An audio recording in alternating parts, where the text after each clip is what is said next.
Hey guys, how you doing? I am gonna go ahead and do this live here, and then I'll upload this and put it onto my YouTube channel. Hi, how are you? I just found myself with a spare few minutes in my car waiting for my husband and my kids who are taking archery lessons at the moment, so here I am.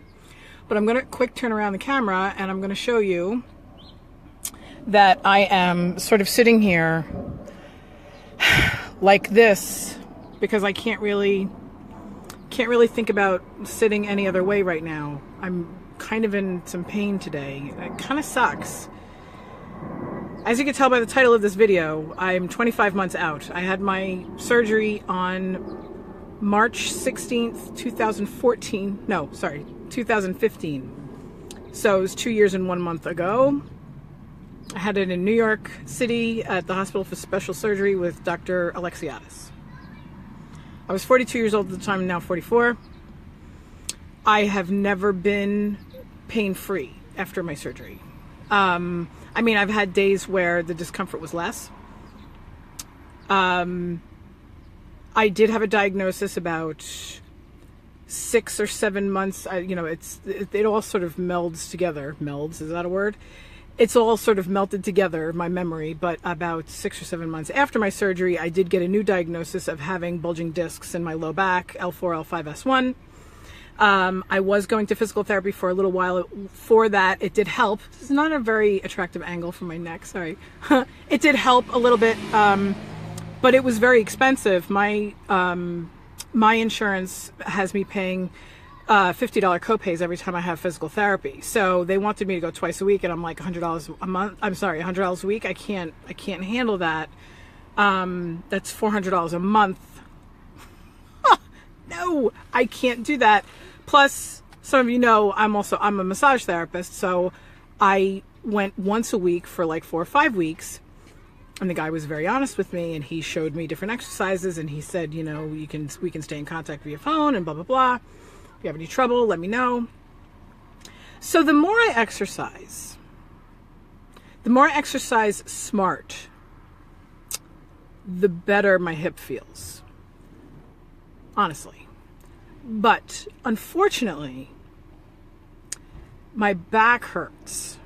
And then I pull back on the exercise and my back feels a little bit better, and then my hip starts to hurt. It's like I can't do both. I can't, like, my back and my hip can't both feel good at the same time. Thankfully, they don't both hurt at the same time. I should probably take a tramadol today. I have like 15 or 20 still left over from 2 years ago at home. I have, over the past 2 months, taken 1 or maybe 2, I think. I take very little medication these days. I take more medication for sleeping than I do for pain. And I'm not even taking any medication right now. I was taking homeopathic stuff for a while. So I'm not on any medication. I am exercising like a beast these days because I find that my appetite is still very high. And if I don't exercise, my appetite is through the roof. So when I exercise, my appetite goes down and my hip pain goes down. But now my back is sort of killing me. And kind of sucks. All right, so I had an MRI about a month ago. Yeah, about 4 or 5 weeks ago, I had an MRI, and I filled out 2 or 3 different questionnaires, and now I have an appointment for a follow-up with Alexiadis in 2 weeks. And I have a feeling, and I don't want to wish this on myself. I have a feeling he's going to tell me that everything is fine. And that I had hip surgery and I'll have to just suck it up and I'll have to deal with this pain. That's what I think he's going to tell me. And that's going to piss me off. And it's weird. I'm sorry. Oh, God, I look awful. It's going to piss me off because I want him to give me a diagnosis. Does that make sense? That doesn't make any sense.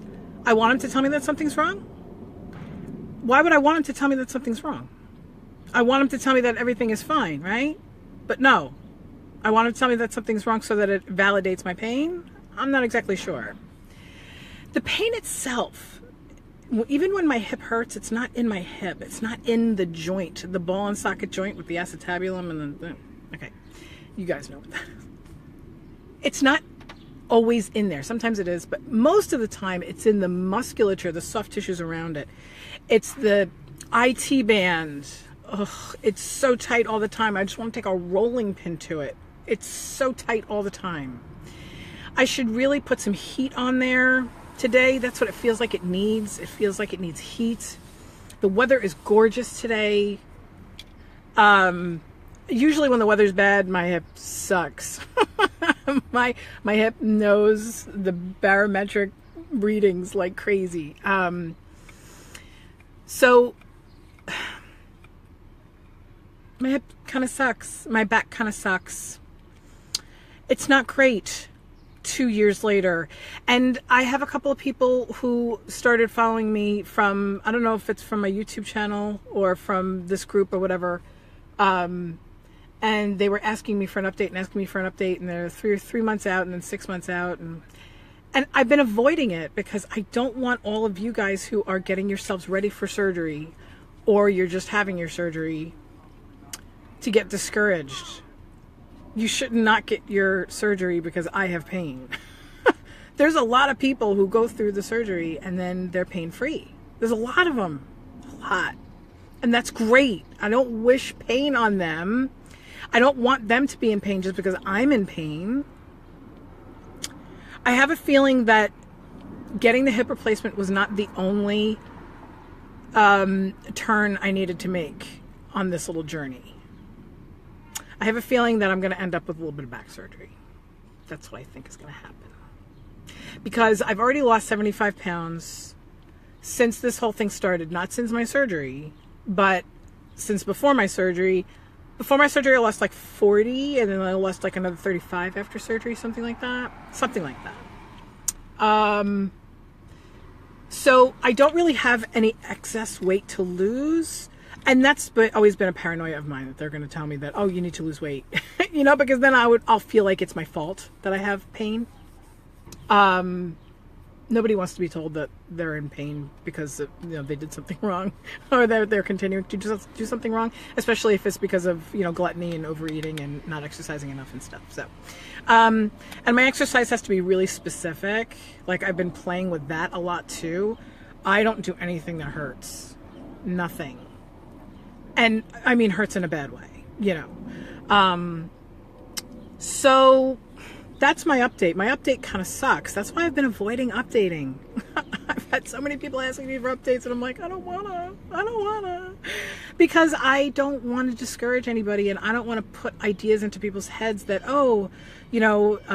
maybe I shouldn't get the surgery, or, maybe, I don't know. If you're feeling good, that's great. I hope everybody feels good. But after their surgery, I hope that the surgery is the right thing for everybody. I know that the surgery was the right thing for me. I know that it wasn't a mistake because I was going to end up with the surgery anyway, whether it was at 42, 52, 62, whatever. Now, if I'm going to end up with a revision, I'd rather that revision be at 62 than 72. So if I had waited until I was 52 to have the surgery, then I would have, and it was, let's say it has a 20-year lifespan before it needs a revision, right? Then all of a sudden I'm going to be getting a revision at 72? No. And that's exactly what the doctor's point was when I was at 42. I was sitting in his office. Technically, I was 41 at the time until I could get off my ass and get the surgery scheduled. He was like, you're 41. Get it now while you're young and healthy. There's going to be medical advancements every day, and then by the time you need a revision, maybe we can, we may not even cut into you or something. You never know what's going to happen, right? It's like Star Trek shit. Anyway, so, I would love it if you guys gave some updates via live. That would be awesome. You're more than welcome to come into this group and do a live broadcast. I love live video. Video is awesome. Anyway. And you don't have to have makeup on. So if you found this helpful, bravo. Unfortunately, I don't have anything really to add. I think I'm going to start myself on a little bit of tramadol when I'm in pain because I don't deserve this pain. It's very possible that he's going to tell me to go back on Mobic. That's an option too. The Mobic was something that I was on for quite a while after my surgery. And he said that I could be on and off of it for almost forever. I might just always need anti-inflammatories. But it really jacked up my stomach, like really bad. Really, really bad. And then last year I actually had food poisoning to the point where I almost developed like a little bit of like a gluten sensitivity thing. Like, you don't even want to know the symptoms. Talk about losing weight. But, so I'm a little afraid of the Mobic, but I'm willing to take it if it's going to make me feel better. So I think that that's probably what he's going to tell me to do.